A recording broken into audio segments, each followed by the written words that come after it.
Friends, మనం active నుంచి పాసివ్కి, passive నుంచి యాక్టివ్కి సెంటెన్సెస్ని మనం చేంజ్ చేసేటప్పుడు కొన్ని సింపుల్ ట్రిక్స్ ఫాలో అయితే ఈజీగా మనం యాక్టివ్ నుంచి పాసివ్కి, పాసివ్ నుంచి యాక్టివ్కి మనం మార్చేయచ్చు. అవి తెలుసుకునే ముందు ఫస్ట్ మనం కొన్ని వర్డ్స్ తెలుసుకోవాలి. అవేంటంటే, ఒకటి subject. What is that? Subject. రెండోది డూయర్, డూయర్ ఆర్ డూయి. ముందు వీటి గురించి తెలుసుకోవాలి మనం. ఫస్ట్ మనం ఒక సెంటెన్స్ని అబ్జర్వ్ చేస్తే దాంట్లో స్టార్టింగ్లో ఉండేది సబ్జెక్ట్, మిడిల్లో ఉండేది వర్బ్, లాస్ట్లో ఇది ఆబ్జెక్ట్. అయితే మనం అసలు వాట్ ఈజ్ సబ్జెక్ట్? మనం ఎవరి గురించి అయితే లేదా దేని గురించి అయితే మనం మాట్లాడతామో అదే సబ్జెక్ట్. జనరల్గా సబ్జెక్ట్ అనేది సెంటెన్స్లో స్టార్టింగ్లో ఉంటుంది. అయితే ఇక్కడ మనం ఇంకోటి నేను ఏం చెప్పాను, డూయర్ లేదా డూయి అన్న. ఇక్కడ డూయర్ అంటే మీనింగ్ ఏంటంటే ఒక పని చేసే వాళ్ళని డూయర్ అంటారు. డూయి అంటే ఆ చేసిన పని యొక్క రిజల్ట్ ఎవరి మీద పడుతుందో వాళ్ళే డూయి. అంటే ఫర్ ఎగ్జాంపుల్ మనం హీ రోట్ ఏ లెటర్ ఈ సెంటెన్స్ని తీసుకుంటే ఇక్కడ డూయర్ ఎవరు? హీ. అంటే ఇతను ఇక్కడ ఈ వర్క్ చేశాడు. ఏంటో వర్క్? రోట్ అంటే రాశాడు. ఈ రాయడం అనే పని ఇతను చేశాడు. ఏం రాశాడు? ఏ లెటర్, ఒక లెటర్ని రాశాడు. అంటే ఈ సబ్జెక్ట్ చేసినటువంటి పని యొక్క రిజల్ట్ ఎవరి మీద పడింది? ఈ లెటర్ మీద పడింది. అంటే ఇది ఇక్కడ ఆబ్జెక్ట్ లేదా డూయి అన్నమాట. Doer, Dewey. This is verb. అయితే ఇక్కడ మనం ఫస్ట్ యాక్టివ్ వాయిస్లో సబ్జెక్ట్ ప్లేస్లో డూయర్ ఉంటాడు. అంటే మనకి ఇక్కడ మనం తెలుసుకోవాల్సింది ఏంటంటే, సబ్జెక్ట్ ప్లేస్లో కనుక డూయర్ ఉంటే అది యాక్టివ్ వాయిస్, అది యాక్టివ్ వాయిస్. అదే సబ్జెక్ట్ ప్లేస్లో కనుక డూయి ఉంటే అది పాసివ్ వాయిస్. అంటే ఇది అబ్జర్వ్ చేయండి. ఈ సెంటెన్స్కి వచ్చేసరికి ఇది సబ్జెక్ట్, ఇది సబ్జెక్ట్. వాస్ రిటర్న్ అనేది వర్బ్. ఇక్కడ ఈ లాస్ట్లో హిమ్ అని ఉంది, ఇది ఆబ్జెక్ట్. ఓకే, ఇక్కడ సబ్జెక్ట్, వెర్బ్, ఆబ్జెక్ట్. ఈ సెంటెన్స్ని అబ్జర్వ్ చేస్తే మీరు ఏ లెటర్ అనేది సబ్జెక్ట్ ప్లేస్లోకి వచ్చింది? హీ అనేది ఇక్కడ ఉన్న పైన ఉన్న సబ్జెక్ట్ ప్లేస్లో ఉన్న హీ లాస్ట్లో ఆబ్జెక్ట్ ప్లేస్లోకి వెళ్ళిపోయింది. అంటే ఇక్కడ హిమ్ అనేది హీ యొక్క ఆబ్జెక్టివ్ ఫామ్ హిమ్ కాబట్టి హిమ్ రాసుకోవాలన్నమాట. ఓకే, అయితే ఇక్కడ ఉన్నటువంటి ఏ లెటర్ అనేది డూయర్ కాదు, డూయి. అంటే లెటర్ కాదు ఇక్కడ రాసేది, ఆ వ్యక్తి రాస్తాడు. ఆ వ్యక్తి రాసేటువంటి అతను చేసినటువంటి వెర్బ్ యొక్క రిజల్ట్ ఈ లెటర్ మీద పడుతుంది. ఇది డూయి. కానీ డూయి ఏ ప్లేస్లోకి వచ్చింది? సబ్జెక్ట్ ప్లేస్లోకి వచ్చింది. కాబట్టి ఇది పాసివ్ వాయిస్. అంటే యాక్టివ్ వాయిస్లో డూయర్ సబ్జెక్ట్ ప్లేస్లో ఉంటాడు. పాసివ్ వాయిస్లో డూయర్ ఆబ్జెక్ట్ ప్లేస్లోకి వెళ్ళిపోతాడు. అంటే సబ్జెక్ట్ ప్లేస్లో ఎవరు ఉంటారు? డూయి ఉంటుంది. కాబట్టి ఈ వేరియేషన్ కనుక మనం అబ్జర్వ్ చేస్తే మనకి ఇచ్చిన సెంటెన్స్ యాక్టివ్ వాయిస్లో ఉందా, పాసివ్ వాయిస్లో ఉందా అనేది అర్థమవుతుంది. జనరల్గా ఎగ్జామ్స్లో వాటిలో చేంజ్ ద వాయిస్ అంటాడు, కానీ యాక్టివ్ నుంచి పాసివ్ మార్చండి, పాసివ్ నుంచి యాక్టివ్ మార్చండి అని ఎప్పుడో రేర్గా అడుగుతాడు. జస్ట్ చేంజ్ ద వాయిస్ అనేస్తాడు. అంటే ఫస్ట్ మనం వాడు ఇచ్చిన సెంటెన్స్ యాక్టివ్ వాయిస్లో ఉందా లేదా పాసివ్ వాయిస్లో ఉందా అనేది మనం ముందు ఫైండ్ అవుట్ చేయాలి. ఓకేనా? ఇక్కడ ఏంటి, ఫస్ట్ మనకి సబ్జెక్ట్ ప్లేస్లో డూయర్ అంటే ఆ వ్యక్తి, చేసిన వ్యక్తి ఉంటే యాక్టివ్ వాయిస్. అదే సబ్జెక్ట్ ప్లేస్లో డూయి ఆ పని తాలూకు రిజల్ట్ పడినటువంటి వ్యక్తి లేదా వస్తువు ఉంటే అది పాసివ్ వాయిస్లో ఉన్నట్టు.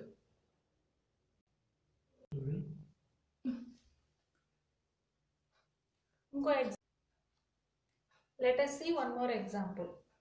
Rama killed Ravana.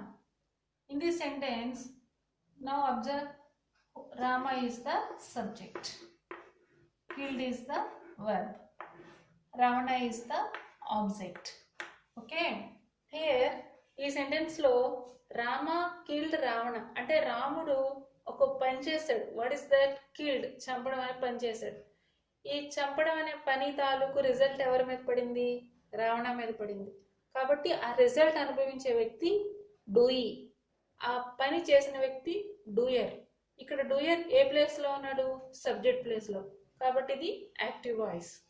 ఇదే సెంటెన్స్ ని మనం పాసివ్ వాయిస్ లో రాసాము. Ravana was killed by Rama. Here Ravana subject place లోకి వచ్చేసింది. Was killed verb. Rama object place లో ఉంది. ఇక్కడ రావణ అనేది పైన డూయి, ఆబ్జెక్ట్ ప్లేస్ లో ఉన్న రావణ సబ్జెక్ట్ ప్లేస్ లోకి వచ్చింది. సబ్జెక్ట్ ప్లేస్ లో ఉన్న రామ ఆబ్జెక్ట్ ప్లేస్ లోకి వచ్చింది. అంటే ఇక్కడ డూయి ఆ రిజల్ట్, వెర్బ్ యొక్క రిజల్ట్ అనుభవించిన వ్యక్తి సబ్జెక్ట్ ప్లేస్ లోకి వచ్చేసాడు కాబట్టి అది పాసివ్ వాయిస్. ఇక్కడ డూయరే సబ్జెక్ట్ ప్లేస్ లో ఉన్నాడు కాబట్టి అది యాక్టివ్. ఇక్కడ డూయి సబ్జెక్ట్ ప్లేస్ లో ఉన్నాడు కాబట్టి అది పాసివ్. సో ఇలా మనం ఇచ్చిన సెంటెన్స్ యాక్టివ్ వాయిస్ లో ఉందా పాసివ్ వాయిస్ లో ఉందా అనేది మనం ఐడెంటిఫై చేసి దాని యొక్క వాయిస్ ని చేంజ్ చేసుకోవాలి. యాక్టివ్ లో ఉంటే పాసివ్, పాసివ్ లో ఉంటే యాక్టివ్ లోకి మార్చుకోవాలి. అయితే యాక్టివ్ నుంచి పాసివ్ కి మనం లేదా పాసివ్ నుంచి యాక్టివ్ కి మార్చాలంటే కొన్ని 5 సింపుల్ రూల్స్ ఉన్నాయి. ఆ రూల్స్ కనుక మనం ఫాలో అయితే ఈజీగా వాయిస్ అనేది మనం చేంజ్ చేయొచ్చు. ఐ ఈట్ అన్ యాపిల్ అనే సెంటెన్స్ ఇప్పుడు మన దగ్గర ఉంది. ఇది యాక్టివ్ లో ఉందా పాసివ్ లో ఉందా ఫస్ట్ చూడండి. Who is the doer of this action? ఇక్కడ ఈట్ అనే యాక్షన్ ఉంది, ఈట్ అనే వెర్బ్ ఉంది. దీని తాలూకు డూయర్ ఎవరు? ఇక్కడ ఈ వర్క్ చేస్తుంది ఎవరు? I. This is the doer. ఈ ఈట్ అనే వెర్బ్ యొక్క రిజల్ట్ ఎవరి మీద పడుతుంది? An apple. This is the doing. అయితే ఇక్కడ సబ్జెక్ట్ ప్లేస్ లో డూయర్ ఉన్నాడు కాబట్టి ఇది అన్డౌటెడ్లీ యాక్టివ్ వాయిస్. ఇది యాక్టివ్ వాయిస్ లో ఉంది. ఇప్పుడు ఈ యాక్టివ్ వాయిస్ లో ఉన్న సెంటెన్స్ ని మనం పాసివ్ లోకి ఎలా చేంజ్ చేయాలి చూడండి. ఫస్ట్ నేను మీకు ఎక్స్ప్లెయిన్ చేస్తాను. జనరల్ గా సబ్జెక్ట్ ప్లేస్ లో ఉన్నది ఆబ్జెక్ట్ ప్లేస్ లోకి వస్తుంది, ఆబ్జెక్ట్ ప్లేస్ లో ఉన్నది సబ్జెక్ట్ ప్లేస్ లోకి వస్తుంది. ఇప్పుడు మనం పాసివ్ వాయిస్ రాద్దాం. దానికి సబ్జెక్ట్ ప్లేస్ లో ఉన్నది ఆబ్జెక్ట్కి వెళ్ళిపోవాలి, ఆబ్జెక్ట్ ప్లేస్ లో ఉన్నది సబ్జెక్ట్కి వెళ్ళిపోవాలి. ముందు అవి చేంజ్ చేసేసుకోండి. ఇక్కడ ఆబ్జెక్ట్ మనం యాన్ యాపిల్. జనరల్ గా చాలా మంది చేసే మిస్టేక్ ఏంటంటే యాన్ వదిలేసి యాపిల్ ఒకటే తీసుకుంటారు. నో, ఇక్కడ యాన్ ఉన్నా ఏ ఉన్నా లేదా దా ఉన్నా అది కూడా కలిపి మనం సబ్జెక్ట్ గా తీసుకోవాలి. సో యాన్ యాపిల్ ని మనం ముందు తీసుకొస్తాం. యాన్ యాపిల్ సబ్జెక్ట్ ప్లేస్ లో తెచ్చేసుకున్నాం. ఈ ఐ సబ్జెక్ట్ ప్లేస్ లో ఉన్న ఐని ఆబ్జెక్ట్ లో తీసుకెళ్ళిపోండి. ఐ ఇక్కడ సబ్జెక్ట్ ప్లేస్ లో ఉంది కాబట్టి ఐ, అదే ఐ ఆబ్జెక్ట్ ప్లేస్కి వెళ్తే మీ అవుతుంది. ఐ అని రాయకూడదు. ఐ అనేది సబ్జెక్ట్ ప్లేస్ లో ఉంటే ఐ, ఆబ్జెక్ట్ ప్లేస్ లో ఉంటే మీ అవుతుంది. అది ఆబ్జెక్టివ్ కేస్ అన్నమాట. ఓకే, నెక్స్ట్ బై అనే ప్రిపోజిషన్ జనరల్ గా మనకి 99% పాసివ్ వాయిస్ లో వస్తుంది. ఆ 1% ఎందుకు రాదనేది నేను తర్వాత చెప్తాను మీకు. ఓకే, అండ్ యాపిల్ అనేది ఇక్కడ ఉన్న ఆబ్జెక్ట్ ని సబ్జెక్ట్ ప్లేస్ లోకి తెచ్చేసాం. ఐ అనే సబ్జెక్ట్ ప్లేస్ లో ఉన్నదాన్ని ఆబ్జెక్ట్ ప్లేస్ లోకి తెచ్చేసాను. Objective case me. బై అనే ప్రిపోజిషన్ కంపల్సరీ, బై అనే ప్రిపోజిషన్ పాసివ్ వాయిస్ లో వస్తుంది. ఇంకా మనం చూడాల్సింది ఏంటంటే ఇక్కడ ఉన్నటువంటి ఈ వెర్బ్, ఇది సబ్జెక్ట్, ఇది వెర్బ్, ఇది object. This is subject, this is verb, this is object. ఇంకా మెయిన్ క్రూషియల్ థింగ్ ఏంటంటే మనం ఈ ఇక్కడున్న వెర్బ్ని ఇక్కడ ఎలా చేంజ్ చేయాలనేదే ఇక్కడ మెయిన్ థింగ్. మిగతావన్నీ చాలా ఈజీ. సబ్జెక్ట్ని ఆబ్జెక్ట్ చేస్తున్నాం, ఆబ్జెక్ట్ని సబ్జెక్ట్ చేస్తున్నాం, బై అనే ప్రిపోజిషన్ తెచ్చేసుకున్నాం. ఇంకా ఈ వెర్బ్ అనేది మనం చూడాలి. ఫస్ట్ మనం చూడాల్సింది ఏంటంటే వాడు ఇచ్చిన వెర్బ్ ఏ టెన్స్లో ఉందో చూడాలి. ఓకే, వాడు ఇచ్చిన వెర్బ్ ఏ టెన్స్లో ఉందో చూస్తే మనం ఈజీగా ఇక్కడ వెర్బ్ని మనం చేంజ్ చేసుకోవచ్చు. ఇక్కడ ఈట్ అనేది ప్రెజెంట్ టెన్స్లో ఉంది. ఓకేనా, ఈట్ అనేది ప్రెజెంట్ టెన్స్లో ఉంది. తర్వాత ఇక్కడ పాసివ్ వాయిస్లో సబ్జెక్ట్ ప్లేస్లో ఉన్నటువంటి ఈ సబ్జెక్ట్ ఏంటి? An apple. ఇది సింగులరా లేదా ప్లూరల్లా అనేది కూడా చూడాలి మనం. అన్ యాపిల్ అనేది సింగులర్ అంటే ఒకటే. అన్ యాపిల్ సింగులర్ కాబట్టి ఇది వెర్బ్ ప్రెజెంట్ టెన్స్లో ఉంది కాబట్టి ఇది సింగులర్ కాబట్టి ప్రెజెంట్ టెన్స్లో ఉన్న సింగులర్ ఫామ్ ఏంటంటే ఈజ్. ఓకే, అదే ఇక్కడ యాపిల్స్ ఉందనుకోండి మనం అన్డౌటెడ్లీ ఆర్ తీసుకోవాలి. ఇక్కడ only apple and apple singular కాబట్టి ఈజ్ తీసుకున్నాం. జనరల్గా పాసివ్ వాయిస్లో కంపల్సరీ మనం వాడిచ్చిన వెర్బ్ యొక్క థర్డ్ ఫామ్ యూజ్ చేయాలి, అంటే పాస్ట్ పార్టిసిపుల్ యూజ్ చేయాలి. వాడిచ్చిన వెర్బ్ ఏంటి? ఈట్. ఈట్ యొక్క పాస్ట్ పార్టిసిపుల్ ఏంటి? Eaten. Eat, ate, eaten. So eaten అనే